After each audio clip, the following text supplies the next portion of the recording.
Donc on se retrouve avec Fred Zetoun. Vous êtes né le 1er juillet 1961 à Tunis. Le 2 juillet. Le 2 juillet 1961. C'est mes parents qui sont nés le 1er juillet.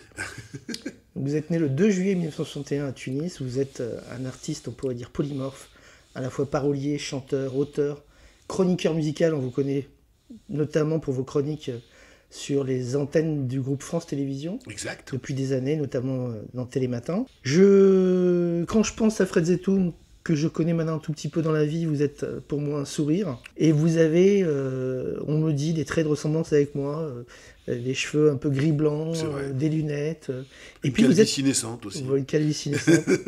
Et vous êtes un sourire de celui que vous avez appelé dans un de vos spectacles, Petit Juif à roulettes. Vous avez été chevalier des Arts et Lettres en 2022. Oui, ça c'était vraiment... C'était une cérémonie extrêmement intime, extrêmement privée. Ça m'a touché, je vais vous dire, moi, franchement. Les médailles, les prix, tout ça, ça m'a... Honnêtement, et je dis pas ça pour faire le malin, j'ai jamais couru après. C'est vrai que quand vous recevez dans votre boîte aux lettres un papier du ministère de la Culture qui vous dit que vous avez été élevé au grade de chevalier des Arts et Lettres, d'abord, ça vous fait bizarre. Ensuite, vous essayez de pister un petit peu par où ce courrier est arrivé, parce qu'il y a toujours des gens qui le demandent pour vous. Moi, c'était véritablement une surprise. Et le troisième truc, et ce pourquoi ça m'a fait plaisir, j'ai pensé à mes parents. C'est surtout ça qui m'a donné envie de faire une petite fête. À la SACEM, c'est mon éditeur Gérard Davous qui m'a remis ces insignes. Ça ne pouvait pas me faire plus plaisir. Puis j'ai pensé à mes parents qui sont plus là et qui sont arrivés de Tunisie, et l'un et l'autre avec un certificat d'études. Donc je me suis dit que de là-haut, parce que c'est sûr qu'ils me voient, de là-haut, me voir chevalier des Arts et Lettres, ça a dû les faire rire. Voilà. C'est juste, après ça, moi, les médailles et tout, vous savez, et vous connaissez le mot de Gaulle. Et De Gaulle disait les décorations, c'est la libido des vieux. Et je trouve qu'on est à un âge, vous comme moi, où on voit beaucoup de copains avoir beaucoup de libido en ce moment. Et alors, puisque vous parliez de rire, vous êtes aussi, alors ça pour le coup, je pense que c'est un honneur d'en faire partie, vous êtes membre de l'Académie Alphonse Allais. Ouais, c'est vrai. Et vous produisez sur scène depuis près de 15 ans.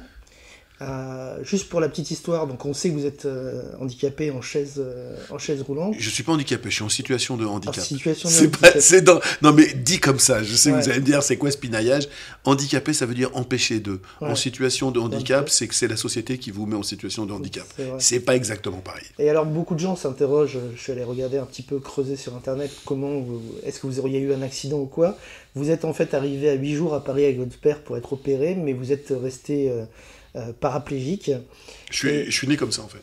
Voilà. Et donc à l'âge, finalement 8 jours, c'est l'âge de la Brit Mila. J'ai une autre Brit Mila. Vous avez eu autre chose. Et ça me fait penser à une phrase de Woody Allen quand on lui dit mais vous êtes juif, et qui répond on a coupé court à toute discussion au bout de 8 jours. Voilà. Je la connaissais pas ça. Et donc votre mère et vous avez deux sœurs vous ont rejoint quelques mois plus tard, 6 mois plus tard d'après ce que je crois comprendre. Tout à fait. Et très tôt, dès l'enfance, dès l'adolescence, vous êtes un passionné de chansons. Ça ne vous empêche pas de faire des études, et pourquoi ça aurait empêché d'ailleurs, mais ça ne vous empêche pas de faire des études de droit. Et vous avez même un 3e cycle en droit d'auteur et communication audiovisuelle. Tout à fait. Et vous avez fait plein de choses. Alors, vous avez écrit des chansons, vous avez été prof. Vous avez été prof au départ à Villepinte. J'étais pion. J'ai jamais été prof. J'étais pion pendant toutes mes études. Ça, c'est la vérif Wikipédia. Faut corriger donc Wikipédia parce qu'il y a marqué que vous étiez professeur. Mais Wikipédia raconte souvent n'importe quoi. Après, vous avez fait un job de concepteur-rédacteur en pub pour Europe 1. Sur Europe 1 pendant 15 ans. Voilà. Et puis, alors vous avez, comme je l'ai dit, écrit beaucoup de chansons. Vous avez participé à des émissions aussi bien radio que télé. Vous avez rencontré en 1994 Jacques Martin, avec qui vous avez travaillé pendant 4 ans. 4 ans. Comme auteur, parodiste, et vous participiez aux émissions de Jacques. Avec Laurent Gérard, avec Laurent Ruquier et autres. En fait, Ruquier n'était déjà plus là, et Gérard et Lemoine venaient de partir. Nous avons été embauchés, cette promotion-là de 94 a été embauchée par Jacques, justement parce que Gérard et Lemoine le quittaient, et que Laurent et Virginie partaient, et donc ils voulaient retrouver des nouveaux talents, et je me suis retrouvé à ses côtés dans la manière, mais vous l'écrivez pour un scénar dans un film, on vous croit pas, quoi. C'était proprement surréaliste de la manière dont Jacques recrutait les gens.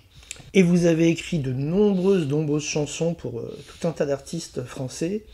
La liste est tellement longue que je ne rentrerai pas dedans. Il suffit d'aller regarder un petit peu sur Internet.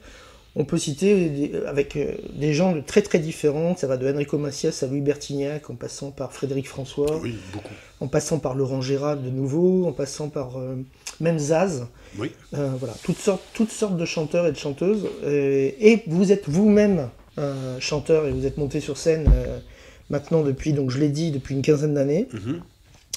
Et puis aussi, ce qu'on sait moins, donc, c'est que vous êtes auteur, vous avez écrit plusieurs livres, et le dernier en date qui s'appelait Fauteuil d'artiste, à l'Archipel donc en 2022, et qui a eu un prix, le prix de la loge Georges Gershwin du Mnébrit. Tout à fait. Et le Peut-être prix, d'autres prix, ouais. et le prix Andy Livre. Alors, j'aime pas l'intitulé de ce prix, parce qu'Andy Livre, on a l'impression que le livre va arriver en fauteuil roulant, mais en fait c'est un livre qui récompense des ouvrages qui donnent un autre visage du handicap. Et donc voilà, j'étais content, il y a le prix du livre de la jeunesse, le roman et la bio, et j'ai eu le prix pour la bio. Ça m'a vraiment fait plaisir, ce prix-là.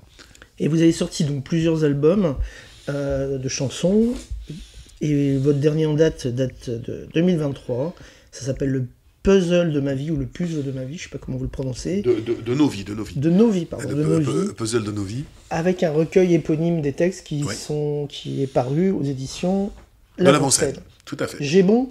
Vous avez tout bon, Gérard. Non seulement vous avez tout bon, puis on voit que vous vous êtes donné du mal. Donc, ça fait plaisir.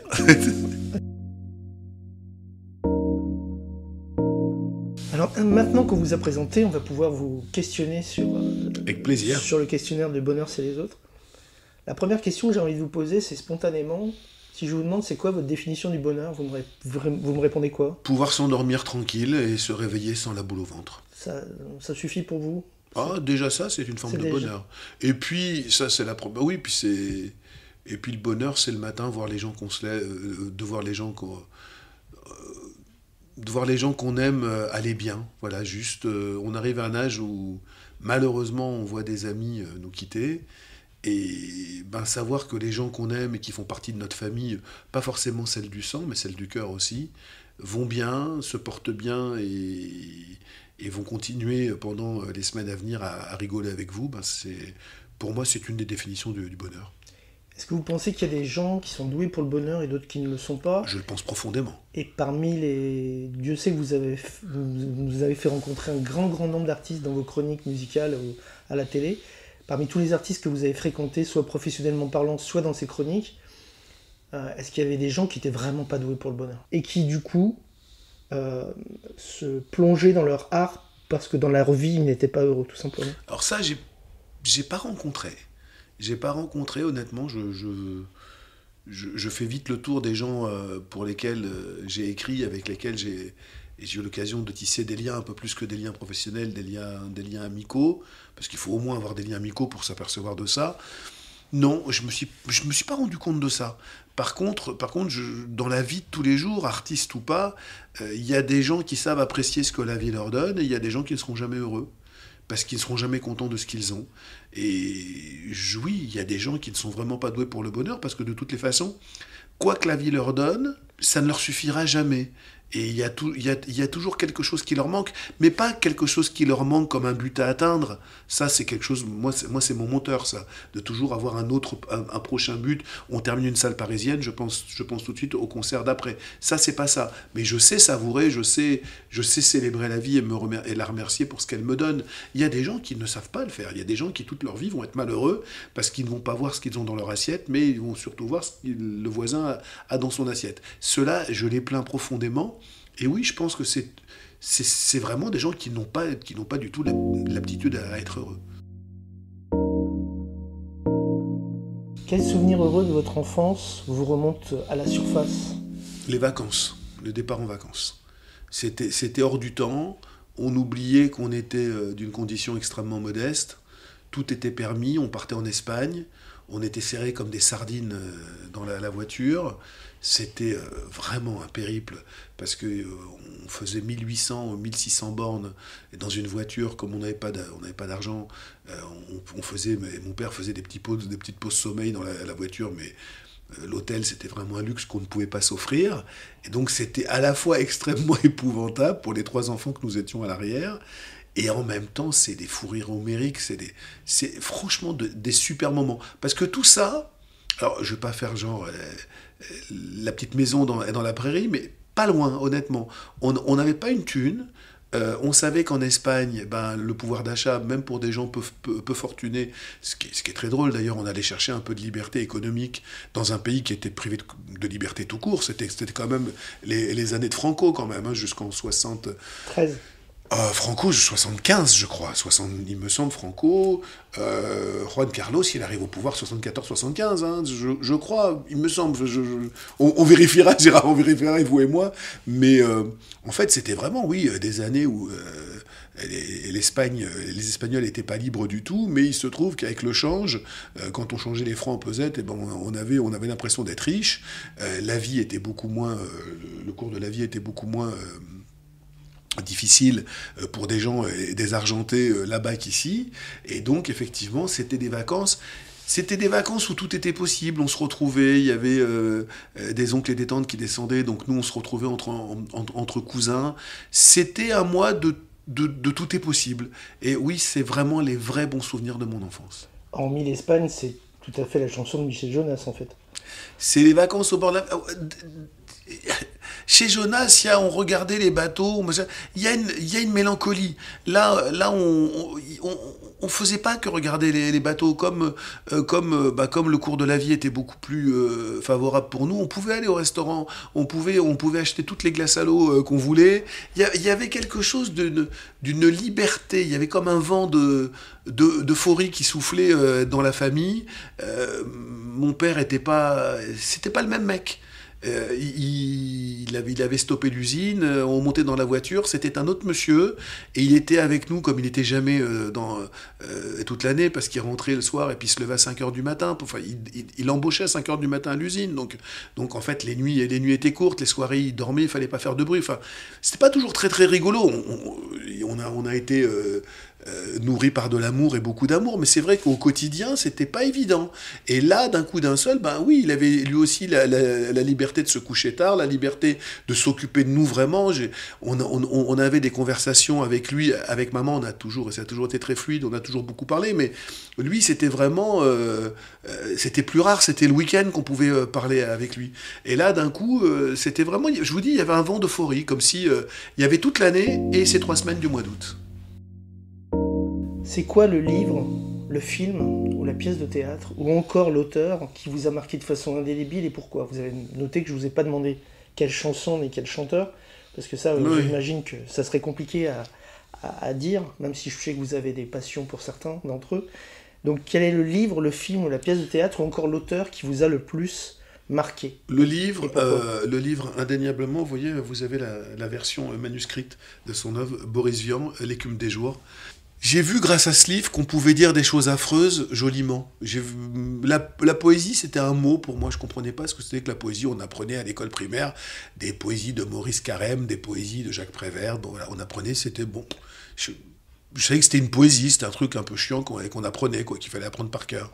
Et là, en lisant L'écume des jours, j'ai vu que le pouvoir de l'écriture pouvait transcender d'horreur. C'est-à-dire que ce nénuphar dans les poumons, cette espèce de cancer des poumons que Boris Vian écrit et décrit, ce nénuphar dont souffre Chloé et qui va finir par l'emporter, il le dit avec une telle beauté qu'on en oublie que c'est grave et qu'on en oublie qu'elle va mourir. Et puis après, donc, je me suis penché sur toute son œuvre, j'ai lu le reste. J'ai été fan des chansons, enfin quelqu'un qui peut à la fois écrire sans chemise, sans pantalon et Le Déserteur, enfin quelqu'un qui sait faire ce grand écart-là. C'est l'éclectisme aussi du monsieur. Et puis l'urgence à vivre. Il est mort, il n'avait pas 40 ans. Mmh. Et regardez l'œuvre qu'il laisse. Et puis aussi, c'est quelque chose qui me trotte souvent dans la tête. Il ne faut pas avoir de vanité. Il est parti, Boris Vian, il tirait le diable par la queue. Le prix Goncourt qu'on lui avait promis pour L'écume des jours, il ne l'a pas eu, finalement, malgré tout l'appui de Raymond Queneau. Et il n'a pas réussi à être reconnu de son vivant.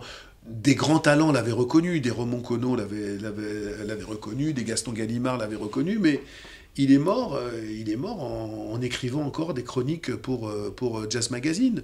Et aujourd'hui, on ne compte plus les collèges qui portent le nom de Boris Vian. Ça laisse songeur quand même. Alors peut-être, on vous souhaite donc plein d'années un collège Fred Zetoun.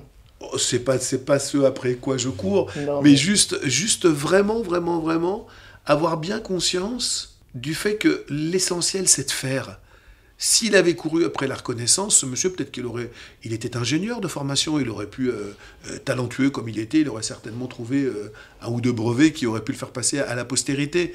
Il a creusé son sillon, il a continué à faire ce qu'il avait à faire, sur deux registres, un registre totalement fantaisiste et humoristique, hein, enfin, encore une fois, sans chemise, sans pantalon et le déserteur, il y a quand même il y a un petit écart quand même. Et moi, j'ai une profonde admiration pour ce monsieur.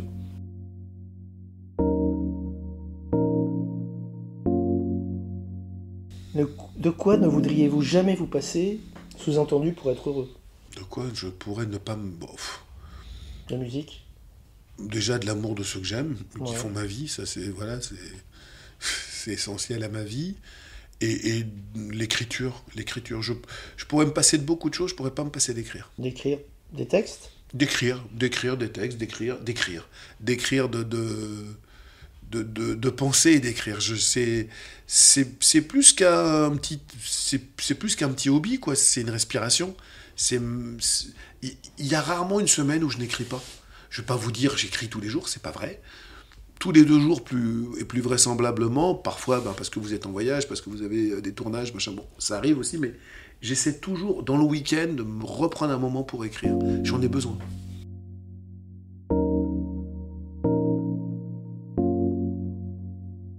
C'est quoi le mot de la langue française que vous préférez et ou le mot auquel vous pensez à l'instant où on se parle là? Bienveillance, parce que vous l'êtes éminemment, parce que voilà. Bienveillance, c'est un mot qui est important pour moi. Et moi, il y a un mot que les gens on l'a un petit peu dénaturé, ce mot, c'est le mot gentillesse. Gentillesse, être gentil aujourd'hui, ça veut dire être con, souvent. J'en ai d'ailleurs fait une chanson dans mon dernier disque. Être gentil, pour la majorité des gens, il est bien gentil, quoi. C'est-à-dire, il est bien con, quoi. Et pour moi, c'est une vraie qualité. J'ai toujours préféré, et pourquoi je parle de bienveillance, parce que ça rejoint la gentillesse, quand on a le choix d'ouvrir une porte ou de la fermer, pour quelqu'un, je préférerais toujours les gens qui vont vous ouvrir la porte plutôt que ceux qui vont vous la fermer. Je dis pas vous la tenir, hein, je parle pas de galanterie. Je parle vraiment, vous avez l'opportunité d'aider quelqu'un, j'essaye, maintenant en personne, on va pas se donner des médailles de vertu, mais j'essaie dans la mesure du possible de le faire toujours. Parce que avant, d'autres l'ont fait aussi pour moi. Et je trouve que ça a un sens.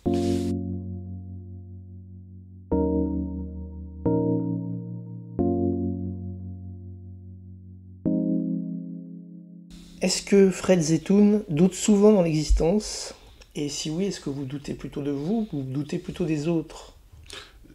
Très souvent, trop souvent, et de moi. Dans quelles circonstances? Tout le temps. Tout le temps.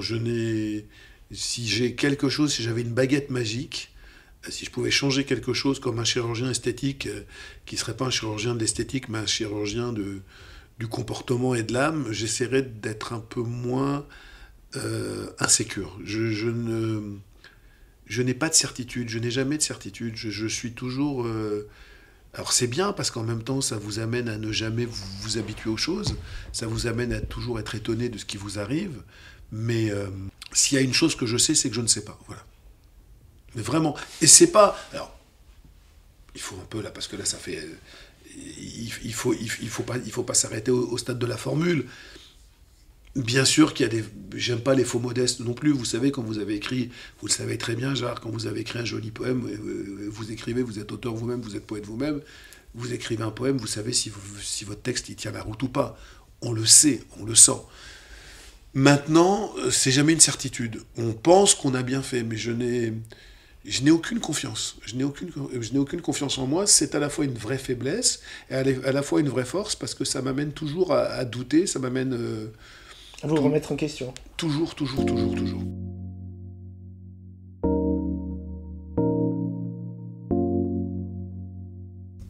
Pour quel défaut de vos contemporains vous avez le plus d'indulgence? Le désordre.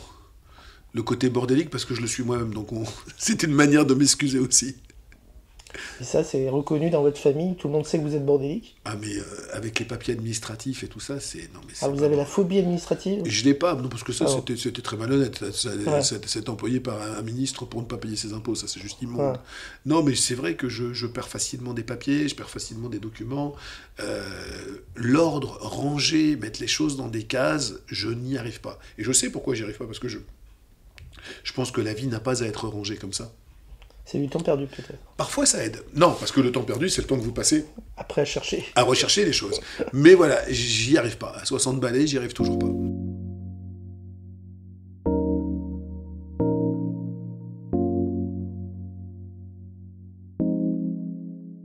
On peut considérer que la société est séparée, bon, c'est un peu artificiel, entre Oui. les gens optimistes et les gens pessimistes. Mhm. On est un pays, la France, qui est l'un des pays les plus pessimistes du monde. On est le troisième pays le plus pessimiste du monde.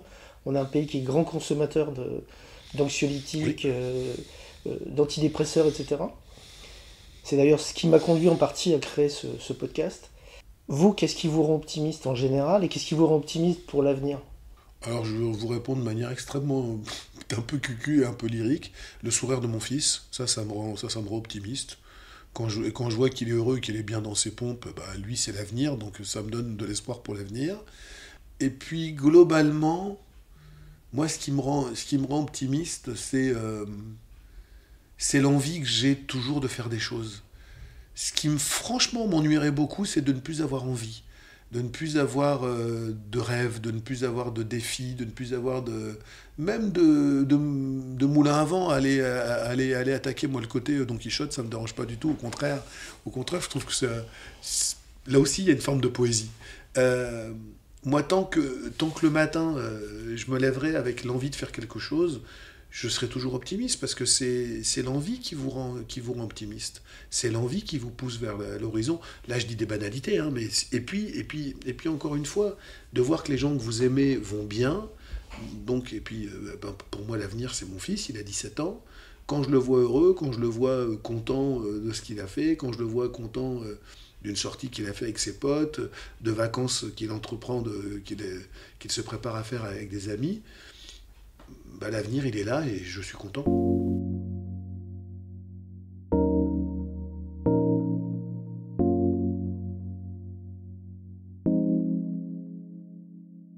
Une petite question spéciale, Fred Zetoun. Spécial. Vous avez écrit un grand nombre de chansons, vous en avez présenté un grand nombre dans les médias, vous avez rencontré un grand nombre d'artistes. Je pense par exemple à Charles Aznavour, Oui. dont vous étiez très très proche. Quelle est la chanson que vous pouvez écouter en boucle sans problème? Il y en a beaucoup. Mais la première qui vous vient à l'esprit comme ça. La première qui me vient à l'esprit comme ça, il n'y en a pas qu'une, il y en a, j'en vois 3 tout de suite qui Eh bien, arrivent. dites-les nous, on les écoute. On écoute. Emmenez-moi de Charles Aznavour. J'étais pas très proche de Charles Aznavour. Il m'a fait l'amitié de me prendre dans son édition avec Gérard Davoust. En fait, c'est par Gérard que je suis arrivé à Charles Aznavour. J'ai dû le rencontrer une vingtaine de fois dans ma vie. J'ai trop de respect pour le mot amitié pour me prétendre un de ses amis. Je n'étais pas un de ses amis. Mais c'est 20 fois de plus que moi déjà. En revanche, il avait une bienveillance sur mon travail. Quand il aimait pas, il vous le disait. Hein, et puis, il m'a fait ce cadeau de mettre 2 de mes textes en musique. C'est pas ce qu'il faisait tous les matins. Et surtout, de venir chanter une des chansons de mon album avec moi, une chanson dont il avait fait la musique et dont j'avais fait le texte, qui s'appelle Bien au contraire. Une chanson qui me tient mais terriblement à cœur. Elle sort d'ailleurs, là, pour le centenaire d'Aznavour, il y a un coffret qui sort des grands duos de Charles Aznavour. Et j'ai appris que cette chanson était dedans, et honnêtement, ça me fait un immense plaisir. Il n'y a même pas de mots, quoi. Donc la première, Emmenez-moi. Emmenez-moi. Et les deux autres? La deuxième est Mon père de Nicolas Perrac. Ça m'a vraiment donné envie d'écrire des chansons. Et pas une chanson, mais l'album entier, l'album blanc, entier qui s'appelle Jamais content de Alain Souchon. Où dedans, il y a Allô Maman Bobo, il y a La Petite Bille, il y a Jamais content. C'est pratiquement son premier album en réalité. Non, c'est pas son premier album. Ah. Il y avait un tout premier album qui s'appelait Le Château. Ensuite, il y a eu un album qui s'appelait Bidon. Enfin, l'album s'appelait Le Monde change de peau. Et le troisième album, c'est celui-là. C'est l'album blanc qui a été vraiment l'album avec lequel il a explosé. Et ça a été mon disque de chevet pendant toute mon adolescence. Et j'ajoute, si, quand même, une chanson, le mur de la prison d'en face de Yves Duteil. Donc là aussi, pour Yves, j'ai beaucoup de mal à choisir une chanson, tellement j'aime tout ce qu'il fait. Mais cette chanson-là, parler de la détention et du milieu carcéral avec cette poésie-là, je dis chapeau. Et c'est un ami Yves Duteil, je crois. Tout à fait. Qu'est-ce qu'on peut vous souhaiter pour les prochains mois à titre personnel ? Que ça continue, d'avoir la santé, de pouvoir continuer à faire plein de choses. Je vais vraiment mettre encore plus mon temps et mon énergie sur l'écriture dans les mois qui viennent. Il y a 2 ouvrages en cours. Une grande salle parisienne, on a signé hier, donc je peux en parler, le 9 mars 2025, l'Alhambra, qui est une jolie salle qu'on avait très très envie de faire depuis longtemps. Des nouvelles chansons.